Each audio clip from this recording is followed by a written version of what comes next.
अल्लाह की लोरी में वो सो जाता था, जब उठता था तो अल्लाह की लोरी में उठता था। तो फिर कौन बनता था? या अजमेरी बनता था या हजवेरी बनता था।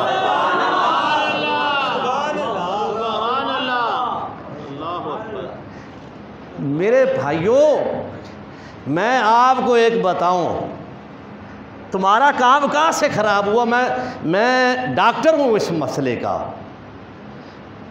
मसबी मैं डॉक्टर हूँ कि फ़िरका वरीयत क्यों फैली? रोटी के लिए फैली,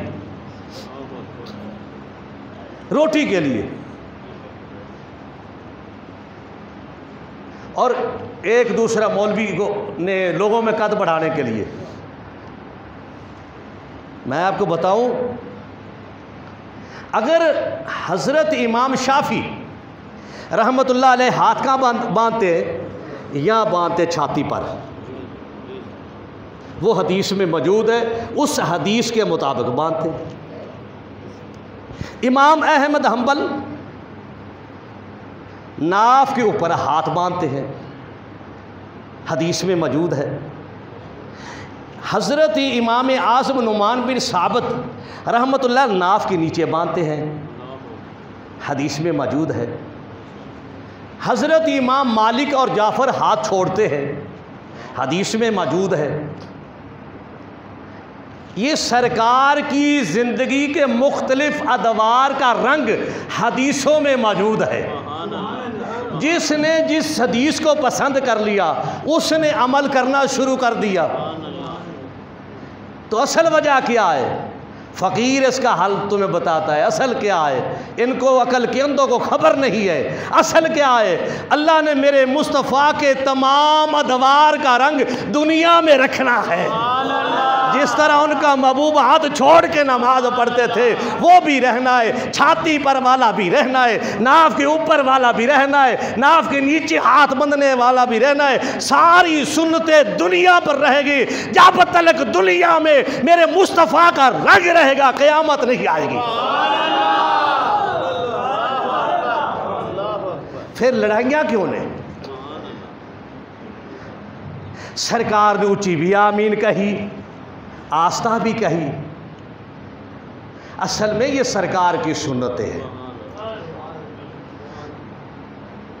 सारी कायनात को सरकार की वजह से बनाया, और सरकार देखो जिनकी वजह से बनाया,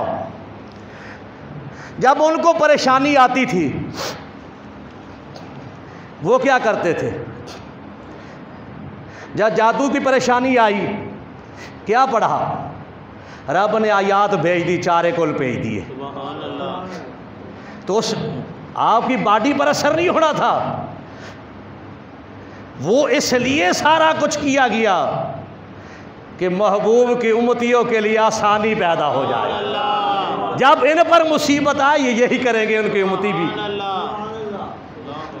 सरकार दो आलम नूर मुजस्सम सल्लल्लाहु अलैहि वसल्लम जब परेशान होते थे, किसी भी हवाले से परेशान होते थे, तो आप परेशानी में मुशावरत नहीं करते थे कि अब इसका क्या किया जाए। परेशानी आ गई है, यानी गैर की मेरी तरफ देख, गैर की तरफ, अपने मुरीदों की तरफ तवज्जो नहीं करते थे कि परेशानी आ गई है। सरकार वुज़ू करते, ये हमें समझाने के लिए था। वुज़ू करते, सजदे में सर रखते, अल्लाह की तरफ से फरिश्ता आ जाता, अल्लाह का पैगाम आ जाता, परेशानी दूर हो जाती। अल्लाह ने कहा महबूब जो तेरे रंग में आएगा उसकी भी परेशानी दूर हो जाएगी। तू ईसाइयों के पास ना जा, तवीज़ गंडे वालों के पास ना जा, जहां सरकार लाए उधर ही सर झुका। मेरे भाई, अपने आप को हमने ठीक करना है, अपने आप को पाकीज़ा करना है। और जिस वक़्त तुम सरकार के सुन्नतों पर अमल करोगे तो फिर तुम्हारे जिस्म से बदबू ख़त्म हो जाएगी। तुम्हारे जिस्म से बदबू ख़त्म हो जाएगी।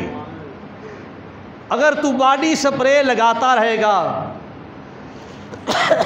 किसी दुनियादार की मैंने बात सुनी थी, उसने बड़ी अच्छी बात की, मैं उसका नाम इसलिए नहीं लेना चाहता, बड़ा आदमी था ज़ाहिरी तौर पर, तो लोग कहेंगे कि हज़रत शायद उसको सपोर्ट कर रहे हैं, लेकिन बात मेरी नहीं है।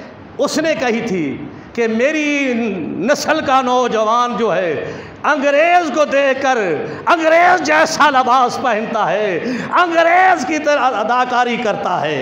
नहीं, हमें अपने माहौल में रहना चाहिए, अपने रंग का लिबास पहनना चाहिए, अंग्रेज़ का नहीं पहनना चाहिए। यह भी पाकीज़गी है। मेरे भाई, छोड़ दे गैर के दर को, छोड़, सरकार ने जो दर दिया है उस पर सर झुका, अल्लाह तेरे सारे मसाइल हल करेगा। आज की गुफ्तगू का इन अल्फाज के पर ही मैं इख्तिताम करता हूँ। वमा अलैना इल्लल बलाग व आखिरु दावाना अल्हम्दुलिल्लाहि रब्बिल आलमीन।